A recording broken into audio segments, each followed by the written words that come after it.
homes are still selling faster than they were in 2019. Yeah. And so when we get into the story, we can think back to and share what it was like when we sold one of our houses. I think we sold it in 2019. And nowadays, homes are still selling faster. It's just, it feels like this video to agents and maybe to you as a consumer buyer or seller or whatever, it feels like it's just this extreme dramatic change because we went from this super unhealthy market where interest rates were lower than we'd ever seen them before in life. And it was just prices increased faster than we'd ever seen. It was just like insane. And so we went from that to this, which isn't even that crazy. Well, here's the deal. So that's like the shock factor. So that's, all I have to say. Well, what I think is adding to the shock factor is media. Really, the media is killing the average consumer based off of their headlines and then whoever's presenting it as well. I mean, you go online, but also like CNN, Fox News even. They emphasize the big news stories that catches the consumer's eye. Yeah. And the reality is, yes, things have changed, numbers have changed, statistics, the analytics side of it. We are not in this crazy recession hole. And it's funny because I hear it both ways. We are in a recession or we're not in a recession. Yes, there are particular not parties, but there's particular categories I believe we are in a recession with. But remember, from the very beginning, people said not every recession touches real estate. Yeah. There is an effect in real estate, but it doesn't dramatically affect real estate as it would like it did in 06, 07, and 08. Yeah. And we are seeing that slowdown though, like that video you just shared. Yeah. That is relevant. It is. I've been there even. I mean, I've had some cricket weeks for new clients, and I've had some bad weeks when it comes to sale fails. There is uncertainty in this market.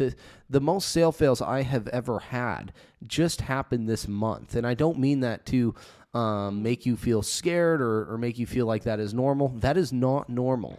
What I just tell Mariah is, man, I think we just had some bad luck with some bad clients because the type of homes that were under contract, that all plays into a factor of these fail sales. So I don't think we're as bad as it's built up to be in recession wise or the housing market. You're still getting some serious coin for your current property. Yeah. The hardest part is how are you transitioning out of this 2%, 3% interest rate? It's just the fact that it was so quickly because interest rates right now, like, they're not, if you look, we've said this before, but if you look at interest rates throughout all of history, like they're not, this is normal. What we saw before was not normal. Like 3% isn't normal. Yeah. This is the normal. It's just they went up so fast, and it's that home prices went up so fast. So I do understand though. I was also listening to something the other day, and they were sharing an example of what I don't know, maybe like a $500,000 home, what your payment would be last year versus if you bought it for a cheaper price. Now your payment's going to be quite a bit higher because of the interest rate. So I was reading an article. I'm trying to find it right now in my emails. Let me find it. This is good though, because it gives an indication of where we're at. Yeah. Okay. So let me just read this first sentence. Actually, a couple sentences. So bear with me. Mortgage rates slide further away from 7%. Further away from the 7% threshold.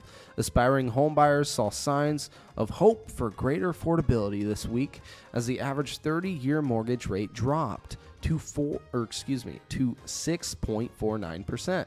Freddie Mac reports. Recent economic data suggests mortgage rates have peaked after surpassing 7% in the second week of November. More stable rates could bring some uneasy home buyers back to the market, which is you guys. If you're a home buyer, that's going to bring you back to the market. It was approaching 7+%. Now we're back down to 6.49. Moderating rates also reflect growing optimism around the prospect that the Federal Reserve will slow its pace if rates hike, says Sam Cater. So that is a beautiful article that's from the National Association of Realtors, and these are professional economists, and their projections are it's not going to necessarily go over 7%. And if it does, it's going to stop and remain right near 7%. That's a prediction. But when it just went over 7% a month and a half ago, that's where the setting was like a ghost town, and that video was referred to. Yeah. So with us being under 7, real estate is very doable for a lot of buyers. Yeah. But over 7, you're seeing these mortgages just climb to unaffordable monthly rates. Yeah, exactly. Now I know, I mean, no one really knows, but for like one professional to another, what do you think interest rates are going to do in 2023? They're going to remain in the 6s. You think they so? They might drop You think they're gonna go to the up? high 5s, but I think the highest it's going to get is at 7.2. But for the certainty of the market, it's going to remain in the 6s, and that's just going to add more listings. Days on market's surely going to go up, especially in our area, but we're also going to gain more listing inventory. That's been a bonus to what's happening right now, and a lot of sellers aren't used to this, so they're getting fearful, they're getting frustrated. Spence, I got to sell this property off in this many days, because they're used to putting their home on market, and 5 days later there's an accepted offer. But right now, people are being more competitive. If you see another listing, let's try and beat that listing price so we can get the accepted offer with the current buyers out there. So that's what I do see. I see more competition when it comes to sellers. There's less greed, but there are those sellers that still want their money for their homes, and those are the homes that are tending to sit longer on market. So expired listings are becoming more and more of a valuable asset for current brokers, but expired listings are happening more often. So if you're a buyer, look at the days on market, and if the property works for you, that's a good negotiation tool. Not every higher day on market means you can send lowball offers, but it's a good indication that you're able to create a deal rather than not with a newer listing. Definitely. Sometimes that's why they've been on the market so long, because they're overpriced and they're just not ready to budge. And remember, there has been fail sales happening. And when it comes to a fail sale, they've been in escrow for sometimes 20, 40 days. And that's a day on market, so through the MLS. And so when you see higher days on market, sometimes it is because they've had a fail sale.